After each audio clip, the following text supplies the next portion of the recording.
un área que duplica el tamaño de Chicago, se cubrirá de agua a una profundidad de 100 metros. Mientras avanza la excavación, convocan asesores ambientales. Su misión es estimar qué animales salvajes y qué plantas pueden salvar de la inundación que vendrá.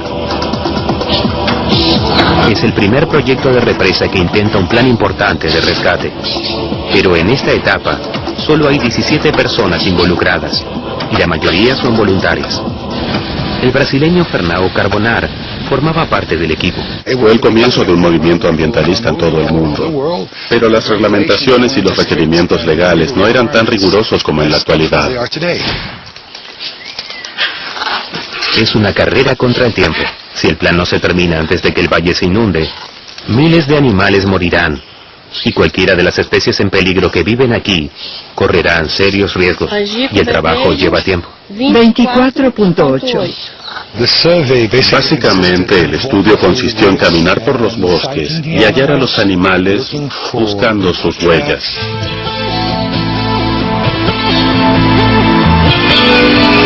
Pero también vive gente aquí. Unas 40.000 personas, poblaciones enteras y pequeñas granjas. Algunas de ellas constituyeron el hogar de varias generaciones de familias. Todo se perderá para siempre bajo el agua de la inundación. Deben recibir una compensación. Es una de las tasaciones inmobiliarias de mayor envergadura que se emprendieron en la historia, y tardarán 4 años en realizarla. Primero, toda la zona se fotografía desde el aire para registrar casas y granjas. Pero eso no les da suficiente información para calcular la compensación. Para obtener más detalles, deben enviar un ejército de fotógrafos a pie para registrar cada metro cuadrado del Valle del Paraná. Estos hombres y mujeres tienen una misión. Deben obtener una evaluación exacta de todas las casas y la tierra circundante. Todo se registra y fotografía. Alberto Freis tasa cientos de propiedades. Las casas se midieron, se describieron y se fotografiaron una por una. Y se tomaron fotografías de todas las pertenencias, aunque se tratara de una herramienta. Mientras se lleva a cabo el proceso de tasación, la excavación del canal de desvío avanza en los plazos fijados.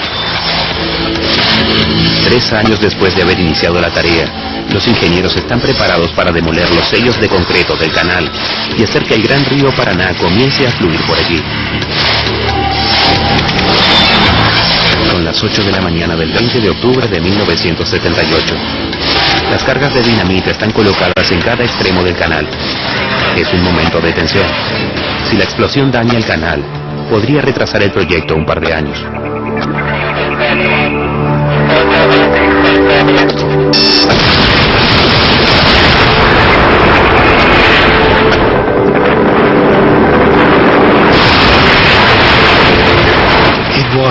Fue un momento fantástico, increíble.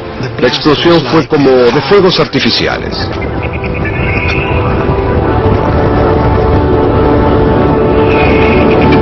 Funciona. El poderoso Paraná se vuelca en su nuevo curso. Es un logro importantísimo.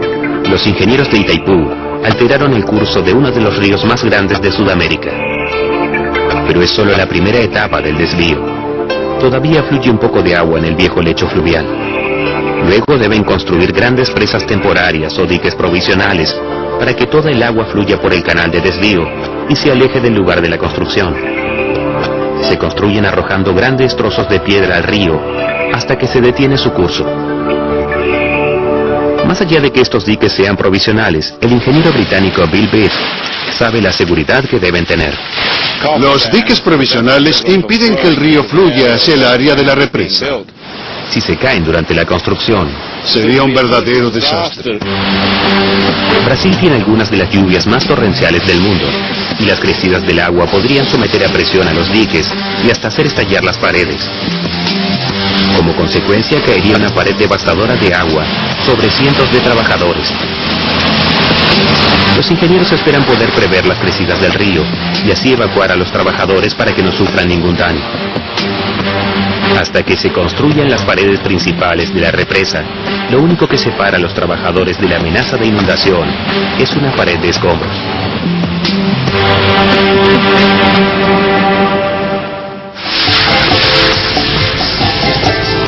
Ahora que el río Paraná fue completamente desviado, puede comenzar la tarea más importante: la construcción de las grandes paredes de la represa de Itaipú.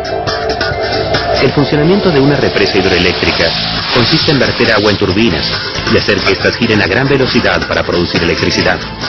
Cuanto más alta sea la represa, mayor será la caída y la energía producida. Los ingenieros de Itaipú saben que el agua en la represa debe caer 100 metros para producir la cantidad de energía estimada, que será todo un récord. Pero el lecho del río solo tiene 50 metros de profundidad. ¿Cuál es la solución? Construir una serie de represas secundarias. Estas aumentarán la altura de la represa central de concreto y le darán la altura necesaria para esa tarea. Eso implica que la estructura de la represa se extenderá por el valle unos 7 kilómetros. Otoño de 1975. Comienzan los trabajos en las represas secundarias. Entre tanto, finaliza la tasación de las casas, las granjas y la tierra en el valle del río, que quedará inundado por la represa.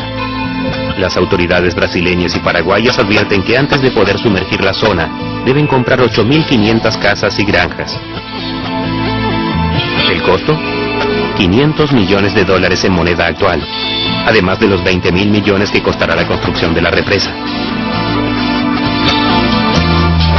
Se ofrecen rápidamente las compensaciones económicas.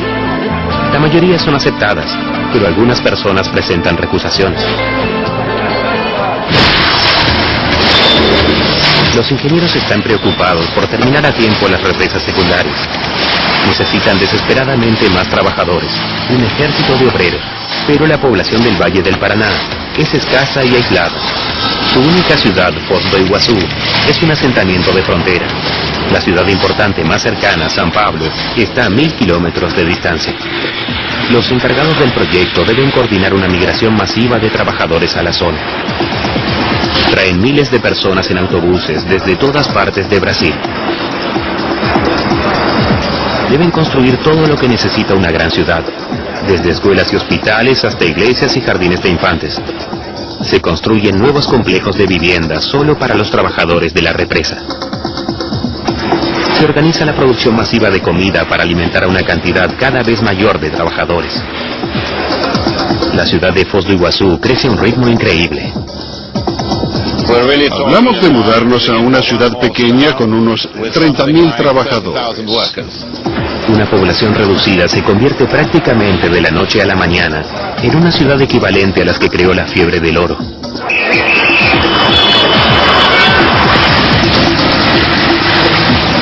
Mientras los nuevos trabajadores comienzan a trabajar en las represas secundarias, los ingenieros luchan con el diseño de la represa principal, que bloqueará al río en su punto de mayor profundidad. Todas las represas deben ser capaces de una cosa: deben resistir la presión del agua en el embalse que está detrás de ellas, y la magnitud de esa presión es imposible de imaginar. En lugares donde la geografía lo permite, las represas pueden ser simples paredes ancladas en la roca circundante. Pero Itaipú no tiene esa ayuda del terreno, debe soportarse sola.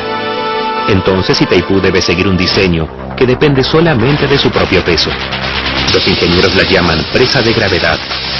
La idea es hacer una estructura tan pesada que simplemente el agua no pueda moverla. Para funcionar, la represa tendrá que pesar 61 millones de toneladas. Pero ese no es el único requerimiento. El lecho del río también debe ser increíblemente fuerte. Cualquier punto débil podría hacer colapsar la represa, y eso implicaría un desastre impensable. Los ingenieros emprendieron un estudio detallado. Los resultados son buenos, los cimientos de la represa son sólidos, y los ingenieros tienen bajo la manga un truco para ahorrar dinero. Una represa hecha con concreto sólido pesaría más de lo necesario y agregaría grandes costos inútiles. Piensan hacer las paredes de la represa principal huecas.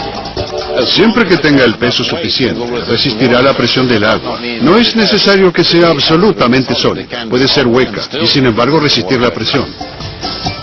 Al hacer huecas las paredes,